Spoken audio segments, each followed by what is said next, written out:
నీ జీవితంలో నీకు ఎదురయ్యే ప్రతి యుద్ధం నీకు విజయాన్ని ఇవ్వటానికే దేవుడు అనుమతిస్తున్నాడు అంటాడు కదా యోబు భక్తుడు.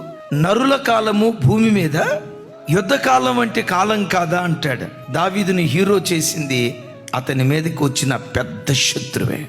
యోసేపును గొప్పవాడిగా నిలవబెట్టింది అతని మీదకి వచ్చిన శోధన పోతీఫర్ భార్యే. నేనంట నీ సాక్ష్యం ఎప్పుడు గొప్పగా ఉంటుందో తెలుసా? నీకు ఎదురయ్యే సమస్య కూడా గొప్పగా ఉంటే ఆ గొప్ప శ్రమ నీకు గొప్ప సాక్ష్యాన్ని ఇవ్వటం ప్రారంభిస్తుంది. ఏ రోగమనే శత్రువు నీ నేలుబడి చేస్తుందో, ఏ అసమాధానమనే శత్రువు ఏలుబడి చేస్తుందో, ఏ ఆర్థిక ఇబ్బంది అనే శత్రువు నీ నేలుబడి చేస్తుందో, ఏ సాతాను పదే పదే నిన్ను తరుముతున్నాడో విశ్వసించు. నిన్ను తరమాలని ప్రయత్నం చేస్తూ నీ మీద యుద్ధానికి వచ్చిన శత్రువులను ఒకానొక రోజు నీ పాదముల కింద నా దేవుడు అణుచును గాక.